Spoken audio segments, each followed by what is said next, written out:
دور دراز ریاست میں ایلرک نام کا ایک شریر شہزادہ رہتا تھا۔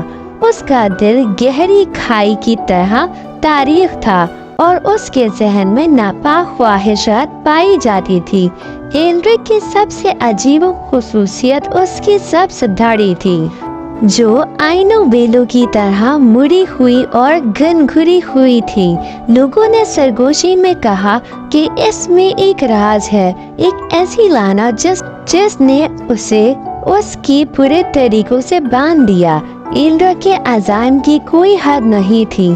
وہ نہ صرف اپنی سلطنت پر بلکہ تمام زمینوں پر اقتدار کے خواہاں تھے۔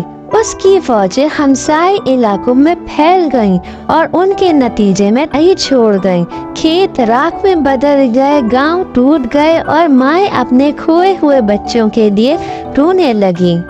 ہری داڑھی والے نے افراتفری کا لطف اٹھایا۔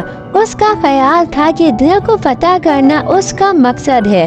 پھر بھی کھنڈرات کے درمیان ایک پیشن گوئی سامنے آئی، ایک جس نے ہری داڑھی والے کی قسمت میں ایک موڑ کی بات کی۔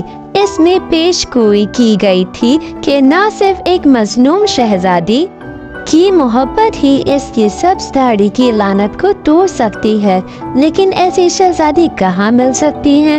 ہری داڑھی والے نے اس خیال کا مذاق اڑاتے ہوئے اسے محض داستان قرار دے کر مسترد کر دیا۔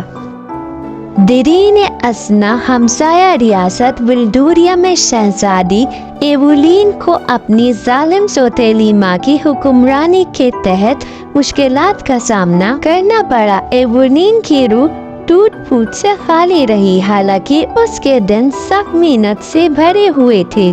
وہ قلعے کے باغات کی طرف مائل تھی، ان کے ہاتھ مٹی سے رنگے ہوئے تھے اور ان کے خواب بھولے ہوئے پھولوں کی پتیوں میں بنے ہوئے تھے۔ ایک افسوسناک دن جب ایوولین ایک نایاب نیلے گلاب کی طرف دیکھ رہی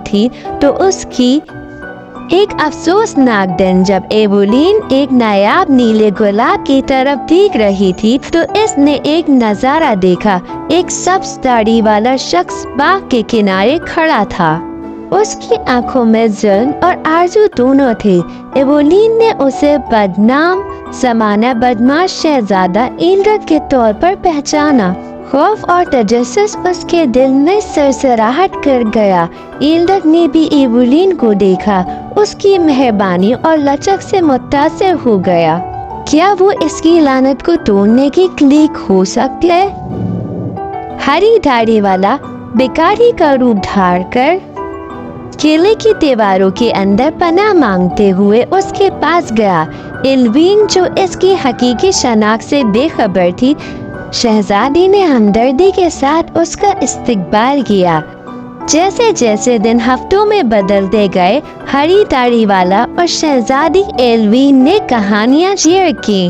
اس نے اپنی توہات کے بارے میں بات کی، جبکہ اس نے آزادی کے لیے اپنے خوابوں کو ظاہر کیا۔ ان کی غیر متوقع دوستی پروان چڑھی اور ایلرک کی سبز داڑھی اس کی موجودگی کم منحوس لگ رہی تھی۔ وہ سوچ رہا تھا کہ کیا واقعی محبت اس کی نجات ہو سکتی ہے، لیکن موڑ اس وقت آیا جب ایلوین نے ایلرک کی حقیقی شناخت کو دریافت کیا۔ حیران اور دھوکہ کھانے کے بعد اس نے شہزادے کا سامنا کیا۔ تم شریر شہزادے ہو، تم نے مجھے دھوکہ کیوں دیا؟ ہری داڑھی والے نے اپنی لعنت پیش ہوئی اور نجات کی مایوس کن امید کا اعتراف کیا۔ ایلوین کا دل نرم ہو گیا۔ اس نے سبز داڑھی سے باہر اندر کی اذیت زدہ روح کو دیکھا۔ شہزادی نے کہا، شاید محبت تاریخ ترین دلوں کو بھی شفا دے سکتی ہے۔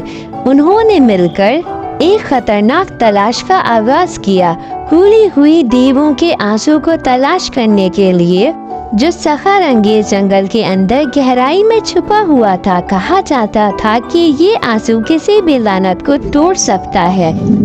ہری داڑھی والے کی ان لیے محبت ہر قدم کے ساتھ بڑھ گئی اور اس نے کسی بھی قیمت پر ایلوین کی حفاظت کرنے کا عہد کیا۔ جنگل کے وسط میں انہیں آزمائشوں کا سامنا کرنا پڑا۔ ایک پہیلی بولنے والا